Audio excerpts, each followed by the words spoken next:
Here's something I think about more than a normal person probably should. Every song you love, every single one, somebody had to decide to put it out. Somebody had to say yes. Oh, Beth, what can I do?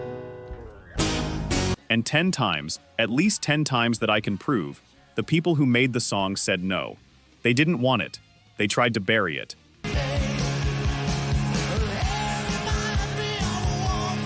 They were wrong about their own record. Somebody else had to save it. And I want to tell you about all 10.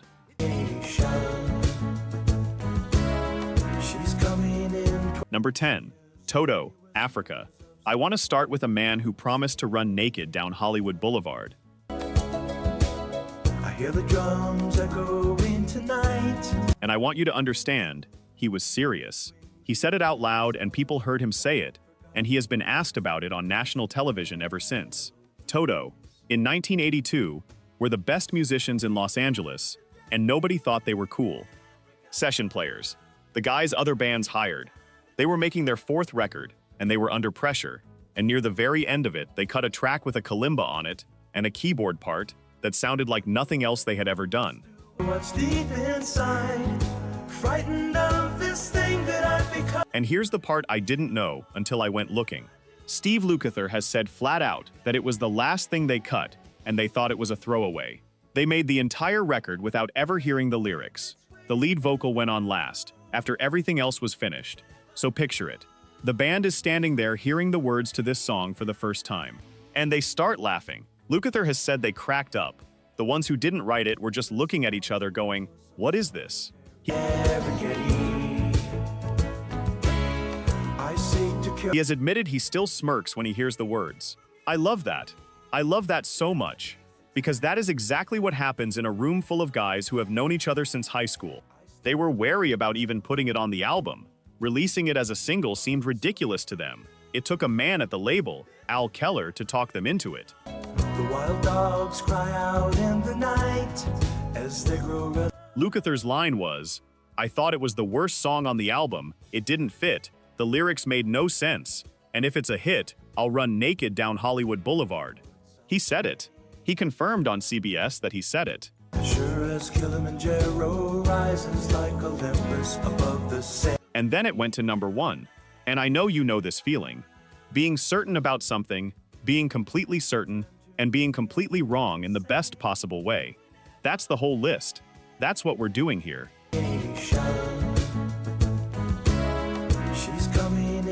Number 9. Metallica, Nothing Else Matters.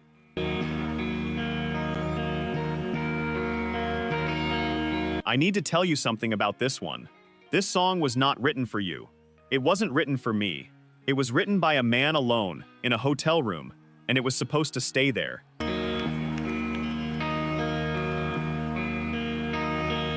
James Hetfield wrote it in 1990, on tour.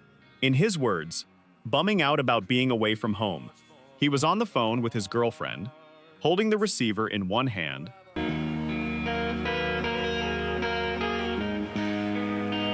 plucking the open strings with the other, and those became the first 2 bars of the song. That's it. That's the origin. A man on the phone, missing someone. It was never meant to be released.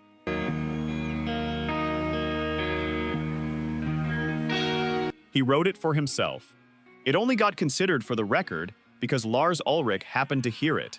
And now I want you to sit with what that must have felt like. Because Hetfield was not shy about why he didn't want to show it to anybody. He told Classic Rock that not wanting to write a love song was easy to explain.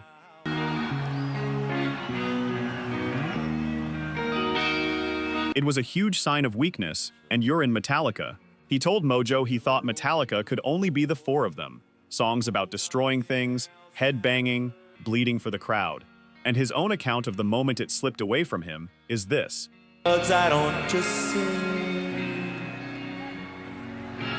He thinks it was Lars who said, hey, that's good, and Hetfield's reaction was, uh-oh, now what do I do? Uh-oh, now what do I do? That's a grown man watching the most private thing he owns get taken out of his hands. It went to 34 on the Hot 100, 6 in the UK, and number 1 in Denmark.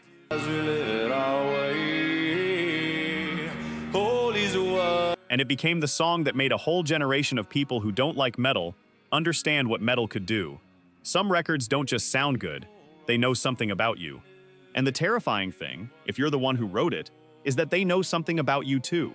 No, nothing else matters. And I'll tell you now, there's one coming on this list where the story behind it genuinely changed how I hear the song. Not the meaning, the actual sound of it. We'll get there, and I think it'll do the same thing to you.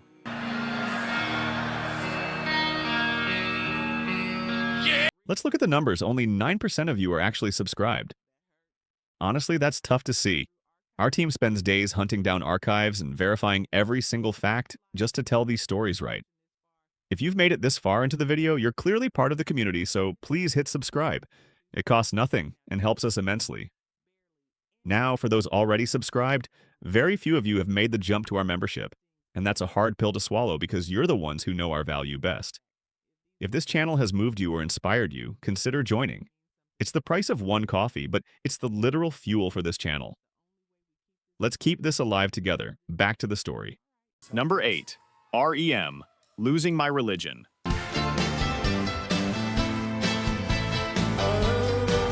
You know this one. We all know this one. But sit with me for a minute, because the reason it exists at all is that a guitar player bought an instrument he could not play.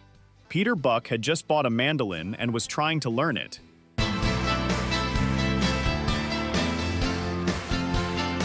He was sitting in front of the television, recording himself while he practiced. He played the tape back later, heard the riff, and thought there might be a song in it. That's the whole thing. A man practicing badly with the tape running.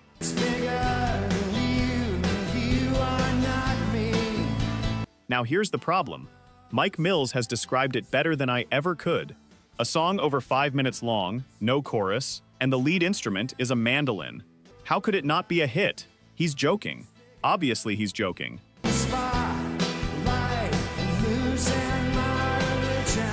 But he's joking about something that was a real fight. Warner Brothers were wary about the band choosing it as the first single. Stephen Baker, who ran product management there at the time, described long, drawn-out discussions about putting out something that unconventional, until the label finally agreed.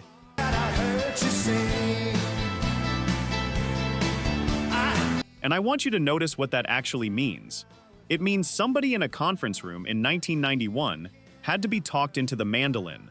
Somebody had to lose that argument. Michael Stipe said he sang it in one take with his shirt off, and that he doesn't think any of them had any idea it would ever be anything.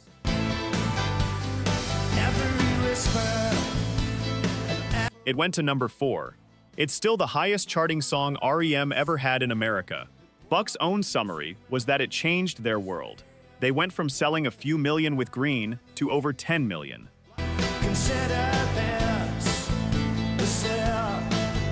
And I know what you're thinking right now, because I thought it too. All of that came from a guy who couldn't play the thing yet. The mistake was the song.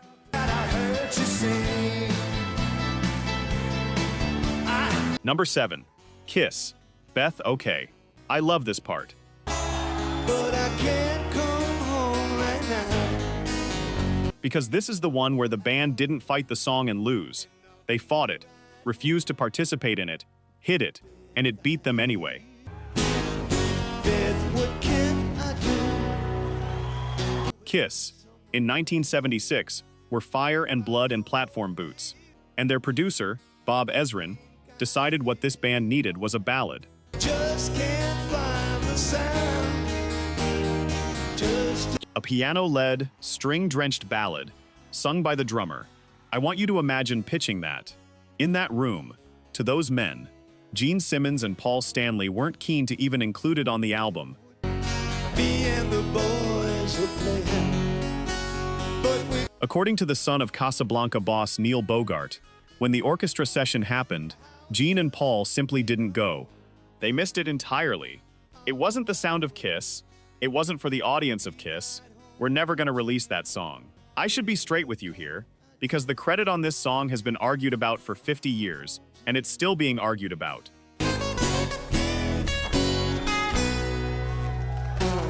Peter Criss says Gene and Paul hated it because it was a ballad, and they didn't want a ballad, and that it was Ezrin who pushed for it. Simmons and Stanley have spent decades insisting Chris had little to do with writing it and crediting Stan Penridge instead.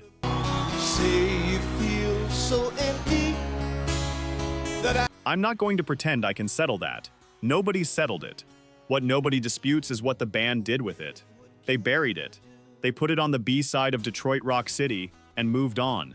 And then radio DJs started flipping the record over and playing the ballad instead. boys will be playing all night. Gene's own description is that they released Detroit Rock City as the A-side, and the B-side became the #1 record. Kiss reissued the single with the sides swapped. It hit number 7 and won the People's Choice Award for Favorite New Song of 1976. Me and the boys were playing, but we It is still the biggest hit they ever had. The song they hid became the song they're remembered for. And I don't know a better argument than that for the idea that the audience sometimes knows something the artist doesn't. oh Beth, what can I do? Number 6, Bon Jovi, Livin' on a Prayer.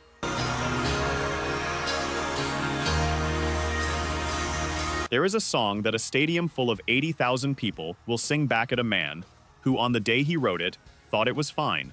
Just fine. A decent day at the office. 1986. John Bon Jovi, Ritchie Sambora, and Desmond Child write it for Slippery When Wet. Sambora plays the main riff through a talk box, which is the sound you're hearing in your head right now, whether you asked for it or not.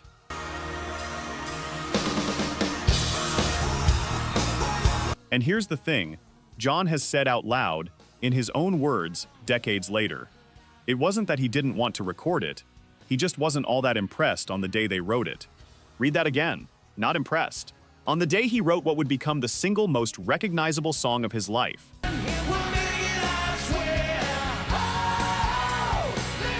His own account is that at first it was the simple chord progression, the melodies and the lyrics. The bass line only came alive later in the demo studio, when they took it back to the band and worked it up. That's how it became what it is. And his line about it now is, "We knew what we wanted, we just didn't have it.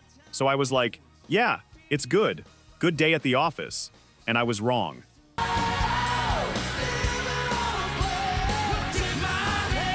It took Ritchie Sambora to convince him. Sambora's way of putting it is that he always looks at songs as houses, and this one was a mansion. I think about that line a lot, because that's a guitar player telling his singer, "You're standing inside something bigger than you think you are."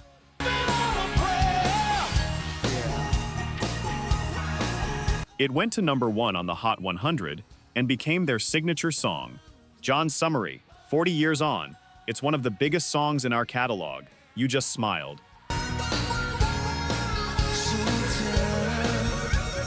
I know you did, because I did the exact same thing when I found it.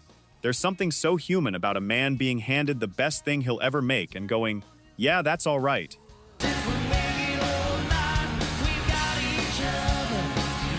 Number 5, Van Halen, Jump, the single most famous keyboard part in rock history, sat in a drawer for 3 years.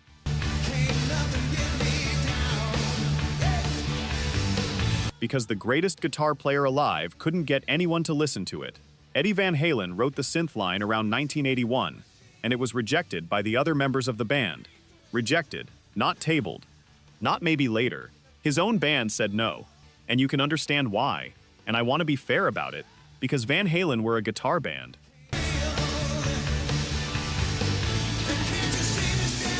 David Lee Roth reportedly didn't like the idea of Eddie playing keyboards at all. He thought the band would be seen as selling out to a pop trend. Here's what gets me though. Even the producer was against it. Ted Templeman told Guitar Player that Eddie played him the riff, and his reaction was, I don't know, that's so pop.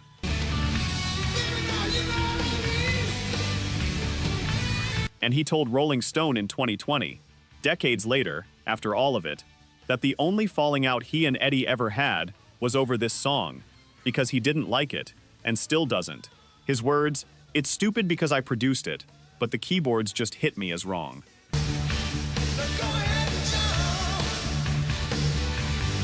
And yet, Templeman also described Eddie calling him in the middle of the night, driving down in his Porsche to Century City at 3 in the morning to pick him up, saying, "Listen to this." And they had it. It did work. It sounded great. That's a man who would not let go of something.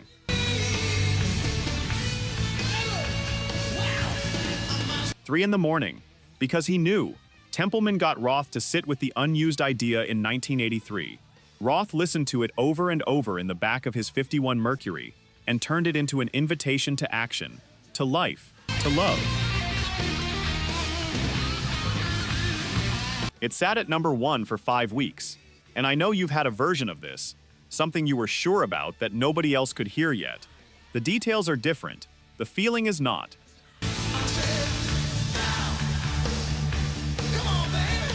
Number 4, Guns N' Roses, Sweet Child O' Mine. You know the song. Everybody knows the song.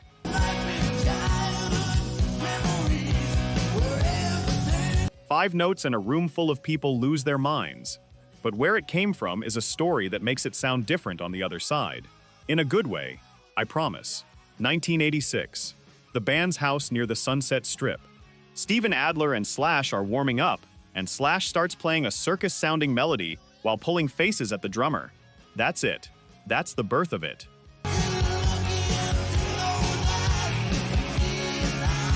He was messing about to make his mate laugh. Izzy Stradlin asked him to play it again. Izzy found chords for it. Duff McKagan built a bass line. Adler worked out a beat. And in Slash's own autobiography, the line is, "Within an hour, my guitar exercise had become something else." Now I want to be careful here, because the story has been flattened over the years into Slash hated it, and he's actually pushed back on that.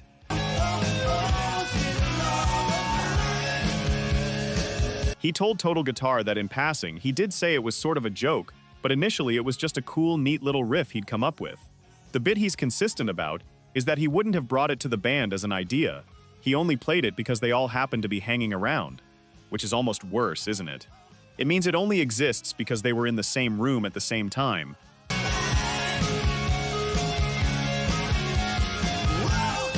And Axl Rose was upstairs in his bedroom. He heard it through the floor. He had the lyrics finished by the following afternoon. It became the only #1 single Guns N' Roses ever had in America, and Slash's own line about it is the one that stays with me. He said he would have written that song off as history if anyone else had complained about it. One complaint. That's all it would have taken. Nobody complained.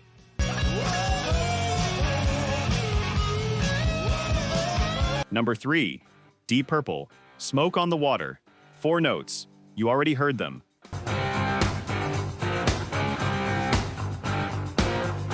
I said the number 3, and your brain played them for you. And the man who wrote them was embarrassed by them. December 1971, Montreux, Switzerland.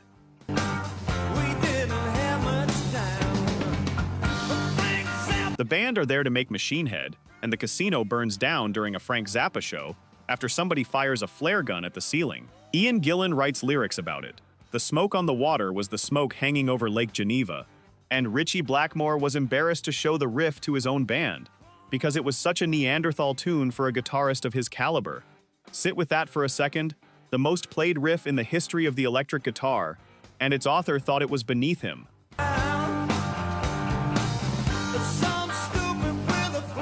He said plainly, "I didn't think it would be a hit. It was just something Ian and I banged out on the spur of the moment. We were just having fun." And they didn't play it at concerts at first. The album came out in March 1972, and the song sat there, unreleased as a single, for over a year.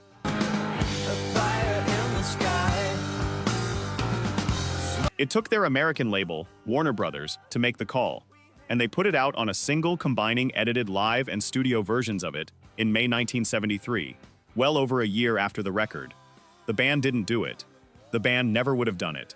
It entered the Hot 100 at 85 and climbed to number 4 by late July.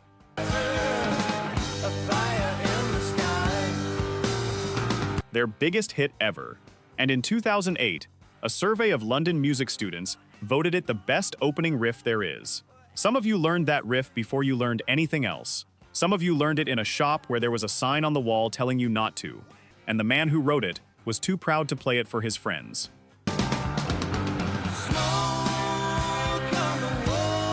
Number 2, The Rolling Stones, I can't get no satisfaction.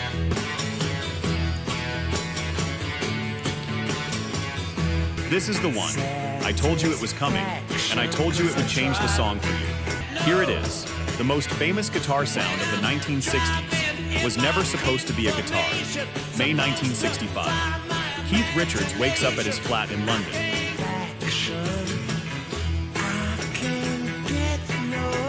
He'd woken in the night, picked up the guitar he often slept with, recorded about 15 seconds of something, and gone back to sleep with no memory of doing it.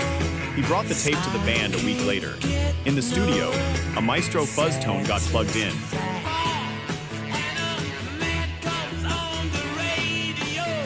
And that fuzz was only ever supposed to be a placeholder for a horn line. Horns. He heard horns. Now go and put the song on after this. Go on and listen to that opening riff knowing it's a saxophone section, standing in a room that never got built. Keith's own words.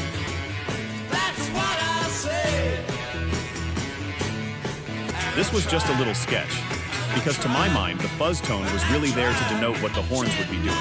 I have heard that riff my entire life, and I never once heard the horns underneath it. Now I can't unhear them, and neither can you. On playback, everybody in the room thought they had a hit. Richards didn't, and demanded a vote. 7 people voted.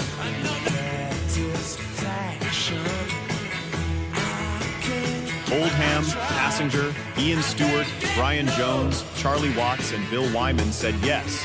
Mick and Keith said no, 5-2. The 2 men who wrote it lost. Wyman's memory of it is that they were already back on the road before they even heard it had been chosen. They thought they were going to cut a better version.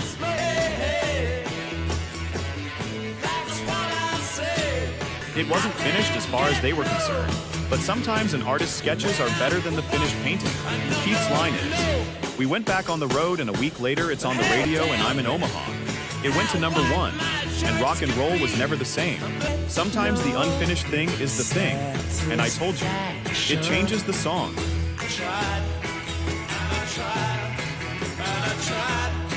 Number 1, Queen. Another One Bites the Dust.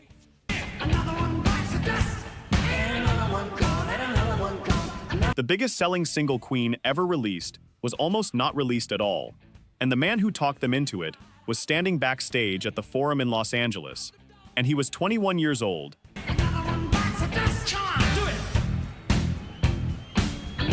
And he was about to become the most famous person on the planet. John Deacon wrote it for the game in 1980, recorded at Musicland in Munich, and Deacon played almost everything on it himself. Deacon's own explanation was that he'd always wanted to do something more disco, which in 1980 was very uncool.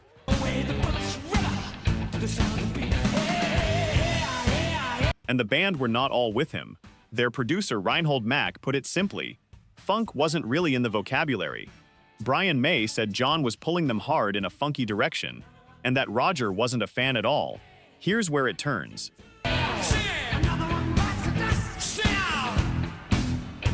Roger Taylor has told this story himself. Michael came to several shows, he thinks at the Forum in LA, and he loved Freddie. And he kept saying, "You guys, you've got to put that song out." The way Jackson put it backstage was that they were mad if they didn't release it.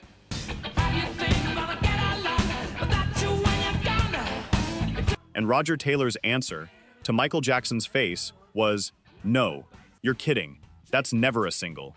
That's the moment. That's the whole video. Right there."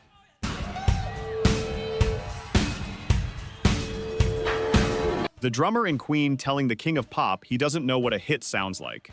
It came out on the 16th of August, 1980. #1 on the Hot 100 for 3 weeks.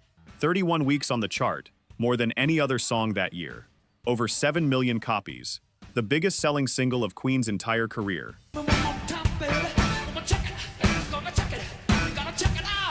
And Brian May's summary of that moment is that they became the biggest group in the world. Freddie sang it, in May's words, until he bled, because he was that committed to making it sound the way John wanted it. And the thing is, nobody in that band would have released it.